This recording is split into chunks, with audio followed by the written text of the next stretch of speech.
Hi everyone, welcome back to Plot Twist. My name's Nakia. On this channel we talk about everything reading and writing and anything to do with plot. Today I'm actually doing a book review. I just finished this, The Sacrifice Box by Martin Stewart. I had featured this on my most anticipated reads video, and I finally finished it.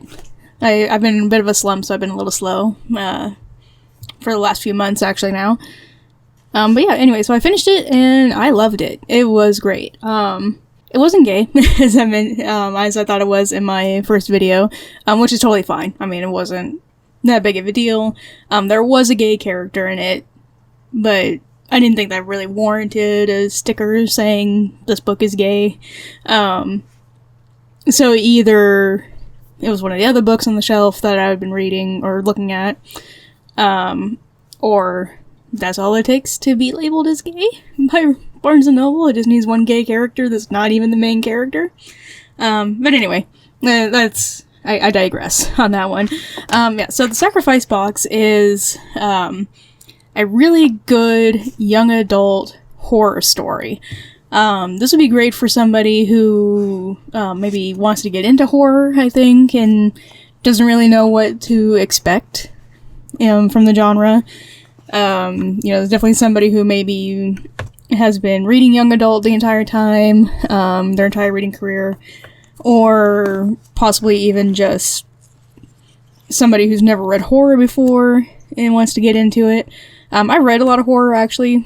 Not as much as maybe Won Over by Plagued by Visions or Jesse from Bartell's Bookshelf. Definitely not as much as him.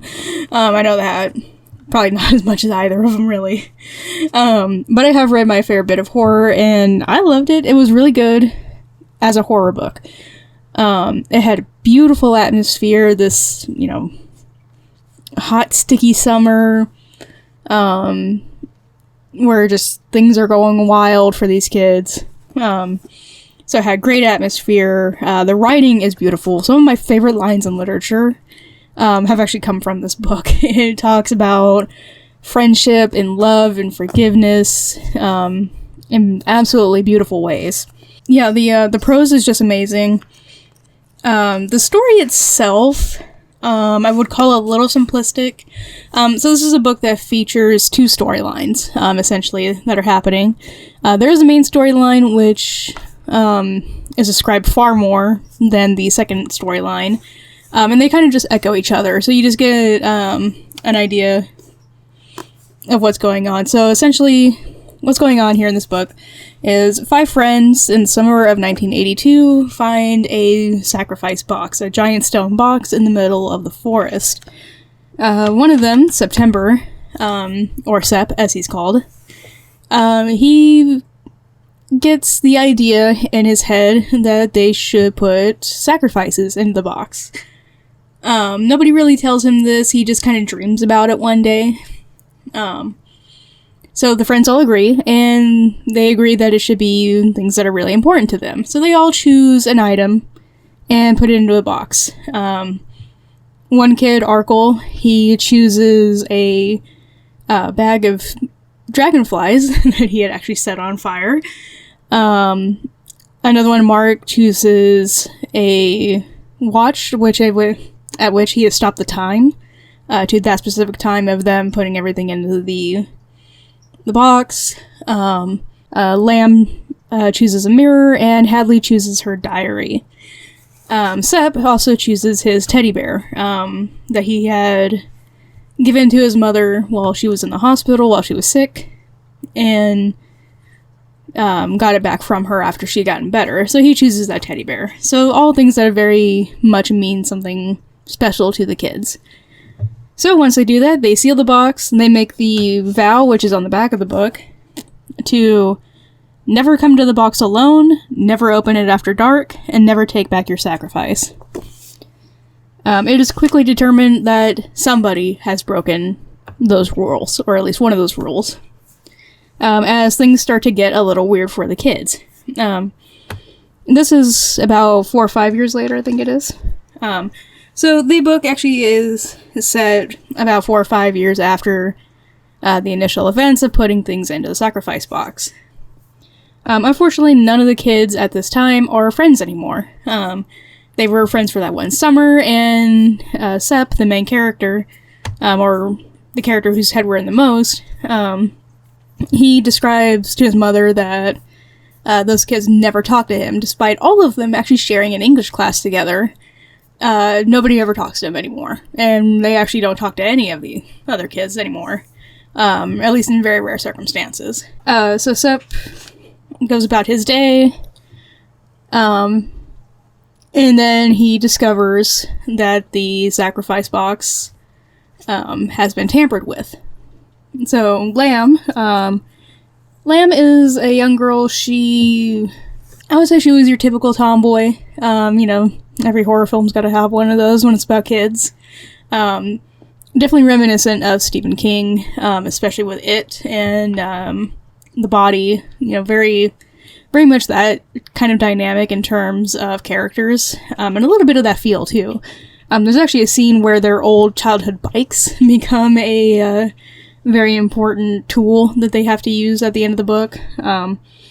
So yeah, you get the idea. It's very Stephen King-esque, maybe a little Dean Koontz in there as well, but it's that kind of a horror. So it's your typical summer afternoon horror with teenagers. So Lamb brings all the kids together and explains that something has happened to the box. When pressed as to how she knows this, she announces the strange things have been happening.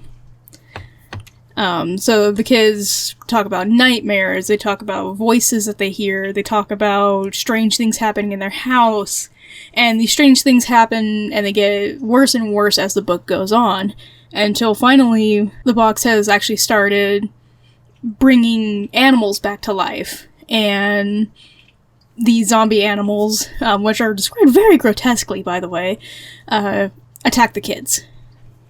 And not just the kids either, the townsfolk are being attacked. So there's strange deaths happening, there's these zombie animals that are happening, people are acting weird, and then as the book progresses, things start happening directly to the kids as well. So that is the main plot of the sacrifice box. As I said, there is another story going on. It's made very clear right away that the other story is actually the story of what happened to a group of other kids several years earlier, towards the middle of the Second World War, so about 1941. So yes, the details in this book are beautiful. I can go on and on about them. They are just heavily, heavily detailed.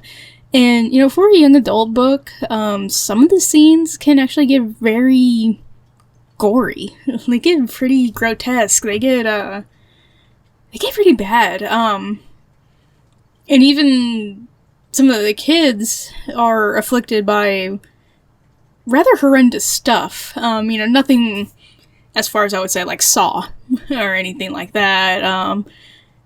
That doesn't necessarily happen to them, but some pretty intense things happen.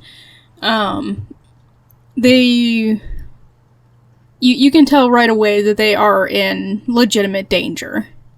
So it isn't just your typical, mysterious, magical box throwing horrors out into the world, and the kids have to fight it, but they have the power of friendship or whatever on their side, so nothing ever touches them. The power of friendship does actually show up. I don't want to necessarily say anything against that. So there's a point. It does have a little bit of a mystical aspect to it, and as I said, the power of friendship does kind of come up, but not in a cheesy way, not in like a kid's show way, anything like that. So it's, I'll say, more believable. It's more appropriate for the story too. So the way that shows up as well. Yeah, so I'm going on and on again about the beautiful imagery. Let me see if I can find something that's not too crazy. Okay, here's a good one. So this is from page 4, first chapter of The Sacrifice Box. They stood back and looked at the sacrifice box. As the lid darkened in the rain, it disappeared into the forest skin, seeming like nothing more than a small, turf-sunk boulder. The world smelled bright and fresh and green. So that's just a small sample of the writing style that's in this book.